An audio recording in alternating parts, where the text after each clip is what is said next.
France के एक छोटे से गांव में लोग धीरे धीरे कब्रिस्तान से बाहर आते हुए देखे गए। ये लोग पहले मर चुके थे, लेकिन अब अचानक जिंदा हो गए हैं। स्थानीय लोग ये सब देखकर हैरान थे और समझ नहीं पा रहे थे कि ये क्या हो रहा है। हालांकि ये भीड़ लगातार बढ़ती नहीं जा रही है। गांव की पंचायत ने तुरंत एक मीटिंग बुलाई ताकि इस सिचुएशन पर चर्चा की जा सके। मेयर ने खुलासा किया कि ऐसा सिर्फ उनके गांव में नहीं बल्कि पूरी दुनिया में हो रहा है। हर देश में मृत लोग अचानक जीवित हो रहे हैं और अभी तक इस घटना का कोई कारण नहीं मिला है। गैस है कि दुनिया भर में करीब 70 मिलियन लोग फिर से जिंदा हो चुके हैं। इस छोटे से गांव में ये घटना 2 घंटे तक चली, जिसके दौरान करीब 13,000 लोग वापस लौटे और अब सड़कों पर घूम रहे हैं। पंचायत ने कब्रिस्तान के रिकॉर्ड चेक किए, जिससे पता चला कि ये सभी लोग पिछले 10 साल में मरे थे। इनमें हर उम्र के लोग हैं, लेकिन 60% से ज्यादा लोग 60 साल से ऊपर के हैं। इन सबका एक ही कॉमन फैक्टर है, उनके शरीर अब पूरी तरह स्वस्थ हैं और मौत से पहले की सभी बीमारियां खत्म हो चुकी हैं। इतनी बड़ी भीड़ को सड़कों से हटाने के लिए मेयर ने फैसला किया कि स्थानीय सामुदायिक केंद्र और गोदामों को रेफ्यूजी कैंप में बदल दिया जाए। इससे इन सभी लोगों को एक जगह रखा जा सके ताकि उनकी आइडेंटिफिकेशन की जा सके और उन्हें उनके फैमिलियों के पास वापस भेजा जा सके, क्योंकि ये अब पूरी तरह स्वस्थ हैं। इन्हें सामान्य नागरिक माना जाएगा और इनके सभी अधिकार रिस्टोर्ड होंगे। पंचायत ने गेस लगाया कि इस प्रोसेस को पूरा करने में 3 से 6 महीने लग सकते हैं। पुलिस और सेना तुरंत रेफ्यूजी कैंप को तैयार करने के काम में जुट गए। यहाँ लोगों को उम्र और जेंडर के हिसाब से ऑर्गेनाइज्ड किया जाएगा और यह प्रोसेस यूएन के गाइडलाइन के तहत होगी, जो रिफ्यूजी की हेल्प के लिए बनाए गए हैं। इस भीड़ में एक महिला की पहचान मेयर की वाइफ मार्था के रूप में हुई, लेकिन जब कोई उन्हें मेयर से मिलाने की कोशिश करता है तो वे उन्हें देखने से मना कर देते हैं और घर भेज देते हैं। सैनिक इन लौटे हुए लोगों को बसों में भरकर रेफ्यूजी कैंप तक ले जाते हैं। बार बार उन्हें रोकना पड़ता है, क्योंकि वे अक्सर लाइन से बाहर निकलने की कोशिश करते हैं। पंचायत सदस्य ईशान और उनकी वाइफ वेरोनिका भी रेफ्यूजी कैंप आते हैं अपने 6 साल के बेटे सिम्पसन को ढूंढने, जिसकी कुछ साल पहले मौत हो गई थी। उन्होंने देखा कि लौटे हुए लोगों की जांच और इंटरव्यू लिए जा रहे हैं, लेकिन उनमें किसी भी तरह का इमोशन नहीं दिख रहा। वे चुपचाप दूर कहीं देखते रहते हैं और तब तक कुछ नहीं बोलते जब तक उनसे कोई सवाल न किया जाए। एक माँ को जब उसका जिंदा बच्चा सौंपा गया तो वे हैरानी से जमी रह गई। नर्स ने उसे बताया कि वे बच्चे को घर ले जा सकती है या जब तक वे तैयार न हो यहाँ छोड़ सकती है। ईशान और वेरोनिका एक सैनिक को अपने बेटे की फोटो दिखाते हैं। काफी इंतजार के बाद सैनिक सिम्पसन को उनके पास लाता है। वे यह देखकर दंग रह जाते हैं कि सिम्पसन बिल्कुल वैसा ही है जैसा मरने से पहले था। उसकी उम्र में कोई चेंज नहीं आया। सैनिक उन्हें बताते हैं कि सिम्पसन यहाँ रह सकता है और वे जब चाहें उसे देखने आ सकते हैं। कुछ समय बाद मेयर आखिरकार अपने घर में अपनी वाइफ से मिलते हैं। मार्था उन्हें घर में स्वागत करती है और छोटी छोटी बातों पर कमेंट्स करती है, जैसे कि वे देर से आए हैं या थके हुए लग रहे हैं। वे उनके चेहरे को भी छूती है, जैसे वे कभी उनसे दूर गई ही न हो। वहाँ दूसरी ओर रशेल रेफ्यूजी कैंप से दूर रहती है और जो लौटे हुए लोग सड़कों पर देखती है उनसे वे डरती है। घर पर वे बार बार इस सिचुएशन से निपटने के तरीके के बारे में सोचती रहती है। उसका पति मैथ्यू, जिसकी 2 साल पहले एक कार दुर्घटना में मौत हो गई थी, उसकी यादों से वे आगे बढ़ चुकी है। अब उसे अपनी जिंदगी में फिर से शामिल करना, उसे ऐसा लग सकता है जैसे वे पीछे लौट रही हो। रेफ्यूजी कैंप के डॉर्मेट्री में मैथ्यू सोने से मना कर देता है और नर्सों को बार बार उसे याद दिलाना पड़ता है कि वे सो जाए। काम के दौरान ईशान यह नोटिस करता है कि रशेल उससे बच रही है। जब वे इस बारे में पूछता है तो रशेल बहाने बनाकर बात टाल देती है। वे शेल्टर की कैफेटेरिया में काम करने वाले एक लौटे हुए व्यक्ति को देखकर भी अनकंफर्टेबल फील करती है। ईशान उसे अपने बेटे सिम्पसन से मिलने के एक्सपीरियंस के बारे में बताता है और यह भी कि वे कितना खुश है कि सिम्पसन फिर से बच्चों की तरह खेल रहा है, जैसे वे कभी मरा ही न हो। वे रशेल से उसके पति के बारे में भी पूछता है, लेकिन रशेल तुरंत टॉपिक बदल देती है। कुछ दिनों बाद पंचायत एक नई मीटिंग बुलाती है, जिसमें लौटे हुए लोगों से जुड़े मुद्दों पर चर्चा होती है। उन्हें अब एक पोटेंशियल हाउसिंग प्रॉब्लम का सामना करना पड़ रहा है। साथ ही बेरोजगारी भी एक बड़ी प्रॉब्लम बन रही है। भले ही उनके लिए नौकरी ढूंढी जाए, लौटे हुए लोग बहुत धीमे हैं और ठीक से बात नहीं कर पाते, इसलिए इस बात की कोई गारंटी नहीं कि वे अपनी नौकरी बरकरार रख पाएंगे। लौटे हुए लोगों का बिहेवियर भी अजीब है। कभी कभी उनमें कंकशन जैसे सिम्टम्स दिखते हैं, जैसे भटकाव और सोने में परेशानी। हालांकि उनके मोटर फंक्शंस बिल्कुल ठीक काम करते हैं। ये सिम्टम्स बार बार आते जाते रहते हैं, जैसे वे किसी लेटेंट पीरियड में हो। डॉक्टरों ने यह भी नोट किया है कि नौकरी करने से लौटे हुए लोग बेहतर होते हैं और उनकी सिचुएशन में सुधार होता है। इसलिए भले ही इस रीइंटीग्रेशन प्रोजेक्ट का पंचायत के बजट पर बड़ा असर पड़ रहा हो, इसे बंद करने के परिणाम और भी बुरे हो सकते हैं। इस बीच मैथ्यू ने फिर से एक आर्किटेक्ट के रूप में काम करना शुरू कर दिया है, लेकिन जैसा कि पंचायत ने गेस लगाया था, प्रॉब्लम जल्द ही सामने आने लगी। वे बहुत धीमे काम करता है, लेजी है और तब तक नहीं बोलता जब तक कोई उससे पहले बात न करे। मीटिंग्स के दौरान उसकी धीमी बात करने की आदत की वजह से लोगों को यह समझने में दिक्कत होती है कि वे कब अपनी बात खत्म कर चुका है। हालांकि मैथ्यू अपनी नौकरी की वजह से अब फिर से शहर के जीवन का हिस्सा बन चुका है। रशेल ने अभी तक उससे कांटेक्ट नहीं किया है। मैथ्यू कभी कभी उसकी विंडो से उसे देखता है। एक दोपहर रशेल सिम्पसन को एक झाड़ी में खड़े हुए देखती है, जो कहीं खाली नजरों से देख रहा होता है। यह देखकर वे डर जाती है। वेरोनिका जल्दी से आती है और अपने बेटे को वापस पार्क में खेलते हुए बच्चों के पास भेज देती है। जब वेरोनिका उसे देख रही होती है तो ईशान आता है और कहता है कि अब उन्हें सिम्पसन को अपने साथ घर ले आना चाहिए, लेकिन वेरोनिका अनकंफर्टेबल फील करती है और बहाना बनाकर कहती है कि वे थक गई है और घर जा रही है। ईशान सिम्पसन के पास उनका डॉग लेकर आता है ताकि वे उसके साथ खेले, लेकिन वे नोटिस करता है कि डॉग बूढ़े लौटे हुए लोगों पर भौंकता है। कुछ समय बाद पंचायत एक और इश्यू पर चर्चा करती है। बूढ़े लौटे हुए लोग अक्सर इधर उधर भटकते रहते हैं और उन्हें रेफ्यूजी कैंप या उनके घरों में रखना मुश्किल हो रहा है। यह दिन हो या रात, उनके लिए समझ पाना मुश्किल होता है कि वे कहाँ हैं। उनकी यह आदत उन्हें खतरनाक सिचुएशन में डाल देती है। चूंकि वे रिटायर हैं, वे काम भी नहीं करते। एक्सपर्ट्स का मानना है कि वे किसी परिचित जगह को खोजने की कोशिश कर रहे हैं, या ये उनके मरने के ट्रॉमा का असर हो सकता है। स्टडी बताते हैं कि ये खास लौटे हुए लोग बहुत ज्यादा ऊर्जा से भरे होते हैं और किसी भी इन्फेक्शन के प्रति बेहद प्रतिरोधी होते हैं। शायद इसलिए क्योंकि उनका बॉडी टेम्परेचर आम इंसानों से कम होता है। इस प्रॉब्लम को हल करने के लिए डॉक्टर गोडोक्स ने एक दवा बनाई जो उन्हें रात में बेहतर सोने में हेल्प करती है और दिन में उनकी हलचल को कम करती है। यह प्रोडक्ट जल्दी ही लाइसेंस्ड हो गया और हर फैमिली के लिए मार्केटेड कर दिया गया ताकि वे इसे आसानी से एक्सेस कर सकें। डॉक्टर गोडोक्स ने इस दवा का उपयोग करके ट्रैंक्विलाइजर डार्ट्स भी बनाए हैं जो खास तौर पर मरे हुए लोगों पर काम करते हैं। यह दवा सामान्य इंसान पर यूज हो तो वे 2 दिनों तक सोता रहेगा और बीमार होकर कई दिनों में ही ठीक हो पाएगा। इसलिए यह बहुत जरूरी है कि इसे चलाने वाले सोल्जर्स ध्यान रखें कि वे किसे निशाना बना रहे हैं।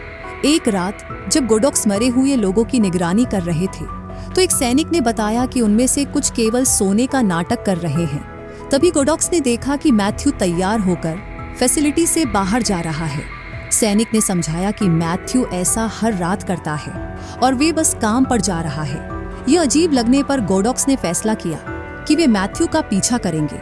ऑफिस में गोडोक्स ने देखा कि लौटे हुए लोगों का एक ग्रुप मीटिंग कर रहा है और सामान्य ढंग से बातें कर रहा है। सिक्योरिटी गार्ड ने उन्हें बताया कि ये लोग हर रात ऐसा करते हैं। कुछ समय बाद रशेल काम से घर लौट रही होती है तो वे देखती हैं कि मैथ्यू उसका पीछा कर रहा है। वे कुछ बोलने की हिम्मत नहीं कर पाती और न ही मैथ्यू कुछ कहता है। वे दोनों चुपचाप घर की ओर बढ़ते हैं। गोडोक्स भी सीक्रेटली से उनका पीछा करते हैं क्योंकि वे मैथ्यू के बिहेवियर का स्टडी कर रहे हैं। घर पर रशेल अभी भी अपने पति की मौजूदगी से अनकंफर्टेबल फील करती है, इसलिए वे तुरंत अपने कमरे में छिप जाती है। इस बीच मेयर ने मार्था को बाकी फैमिली से दोबारा मिलाने के लिए एक पार्टी रखी। मार्था सभी से मिलकर खुश होती है, लेकिन खाने से मना कर देती है, यह कहकर कि उसे शाम को कभी भूख नहीं लगती।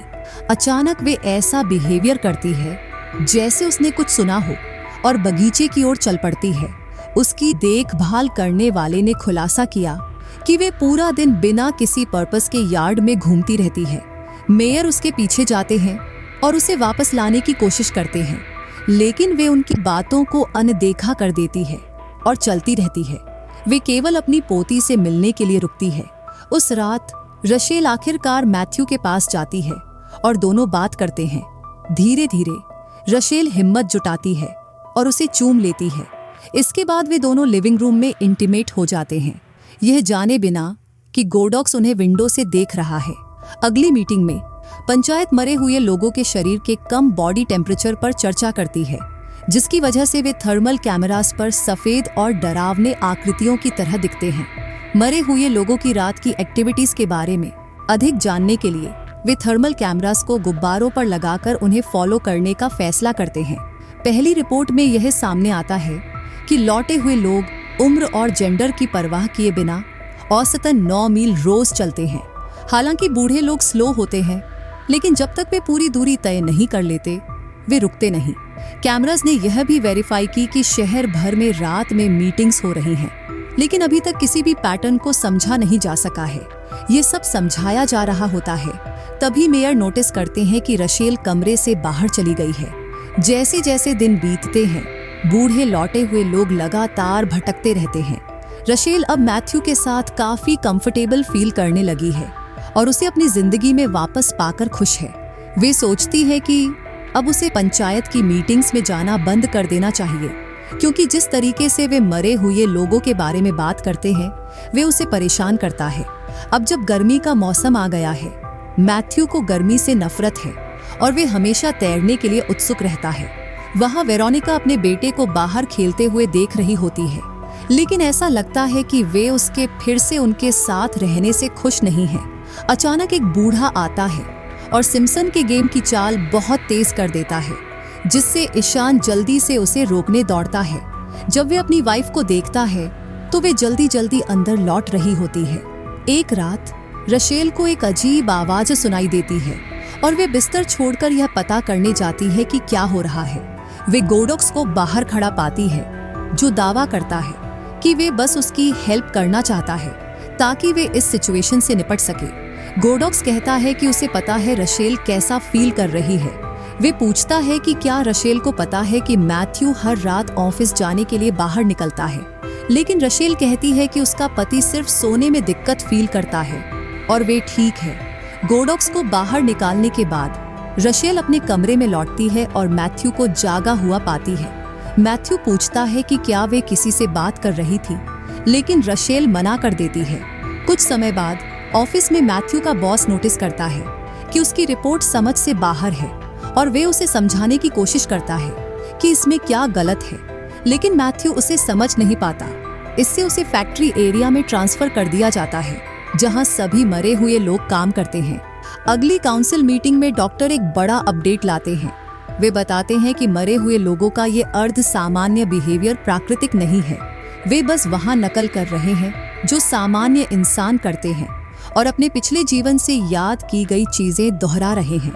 इसका मतलब है कि वे जिम्मेदारियां नहीं निभा सकते और केवल बहुत ही सरल काम सीख सकते हैं, वे भी अगर उन्हें ठीक से ट्रेनिंग दी जाए। काउंसिल को यह तय करना होगा कि मरे हुए लोगों को समाज से बाहर रखा जाए या उनके लिए कोई खास भूमिका खोजी जाए। कुछ रातों बाद मैथ्यू जागता है और घर से बाहर चला जाता है बिना रशेल को बताए। गोडॉक्स उसका पीछा करता है और इस बार वे नाइट मीटिंग के काफी पास पहुंच जाता है। मरे हुए लोग सब एक साथ बात कर रहे होते हैं, नक्शों पर रास्ते दिखा रहे होते हैं। उसी समय सिम्पसन अपार्टमेंट के सामने के दरवाजे को 1 घंटे से पीट रहा होता है।